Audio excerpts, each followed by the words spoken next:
এগিয়ে আসে কুমারটুলির ব্যস্ততা বাড়ে ঠিক ততটাই।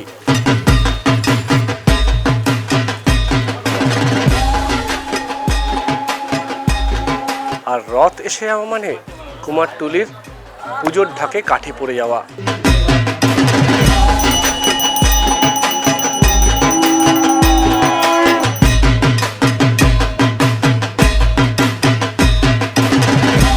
এই দিনে একদিকে যেমন বিভিন্ন পুজো কমিটি বিভিন্ন পুজোর বাড়ি এসে কাঠামো পুজো সারে, তেমনি বায়না চলে দিনভর।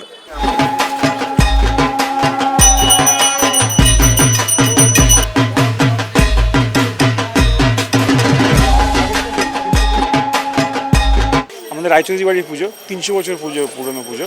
যাদের পালা পড়ে তারা এসে কাঠামো পুজো করে তারপরে ঠাকুর নিয়ে যায়। তো পুজোটা আজকের দিনেই হয়। প্রথম আমাদের অক্ষয় তৃতীয়ার দিন বায়না করা হয়, তারপরে আমরা কাঠামো পুজোটা রথের দিনই করি। এই দিনেই নিয়ম আমাদের বাড়ির যে এই দিনেই দেওয়া হবে। আজ রথের দিনে দূর দূরান্ত থেকে মানুষ আসেন প্রতিমার বায়না করতে। আজকের দিনেই তো, আগেকার দিনে যেটা হতো বাড়িতে যে কাঠামো পুজো করে ঠাকুর বানানো শুরু হতো, এখন তো ওরকম করা সম্ভব হয় না, আমরা ঠাকুর কিনি। ওর জন্য আজকের দিন আমরা বায়না দিই। বায়না দিয়ে পুজোটা আজকে থেকে শুরু, মানে রথ টানলে মা আসে, আজকের দিন শুরু হলো।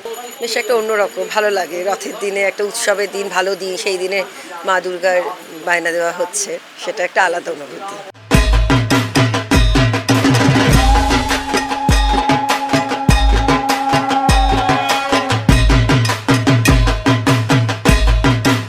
এটা একটা শুভ দিন বলে ওনারা করেন, আর মায়ের কাছে তো সবাই চাই ভালো হোক। আজকের দিনে তো হচ্ছে, দেখতেই পাচ্ছেন সামনে কাকিমা পুজো হচ্ছে।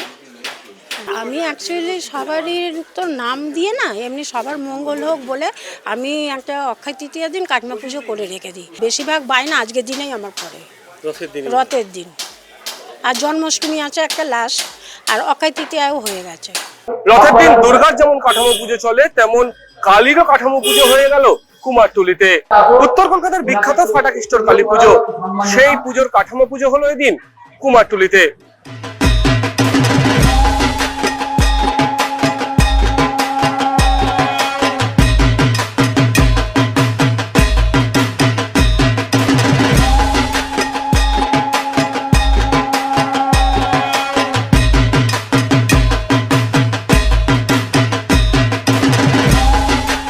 কালী পুজো বলতে দেখো, ফাটাকেষ্ট কালী পুজো জগৎজোড়া নাম, এবং এক কথায় লোকে চেনে। গত বছর থেকে ফাটাকেষ্ট কালী প্রতিমা আমি তৈরি করি। ওনারা প্রতি বছর রথের দিন শুভ, সেই জন্য এই দিনগুলো কাঠামো পুজো করছে। তুমি দেখতেই পাচ্ছ মায়ের কাঠামো তৈরি হয়ে গেছে। আজকে রথের দিনে পুজো করে ওনারা শুভ সূচনা করে প্রতি বছর। তো আমি গত বছর করেছি, এবছরও আমি বরাত পেয়েছি, যার জন্য আমার স্টুডিওতেই ওরা এসে কাঠামো পুজো করছে। কেন ফাটাকেশ্বর একটা নাম আছে কালী পুজো, কলকাতার কালী পুজো মানে প্রথম নামটাই আছে ফাটাকেশ্বর কালী পুজো। এখন যিনি পরিচালনা করেন ওনার ডাক নাম ফান্টাদা, সুদীপ্ত রায়। তো এইভাবে ওরা কাঠামো পুজো করলে না, ঠাকুর দেখো বড় হয়, ঠাকুর নো ডাউট প্রায় 14 ফুটের কালী হয়, কিন্তু বর্তমানে হচ্ছে কেউ বড় কালী হচ্ছে। কিন্তু ওনার কালী পুজোর মহত্বটা এতই মানে জাগ্রত মা, মানে আমি নিজে গত বছর করে দেখেছি। মায়ের প্রায় 8-10 কিলো সোনার গহনা আছে, এবং স্বয়ং অমিতাভ বচ্চন একটা হীরের নথও দিয়ে গেছে, সেটা আমি দেখেছি। এই যে একটা মায়ের কাছে প্রার্থনা করলে লোকের যে মনস্কামনা পূর্ণ হয়, শুধু বড় দিয়ে মাকে পরিচিতি দিতে হয় না, মায়ের একটা জাগ্রত ব্যাপার আছে।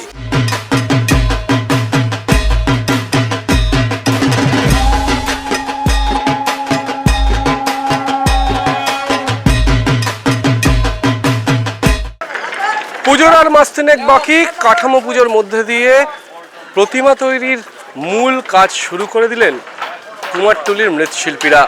ক্যামেরায় শুভজিতের সঙ্গে অনুভব সেনগুপ্ত, বর্তমান ডিজিটাল। ফলো করুন বর্তমান।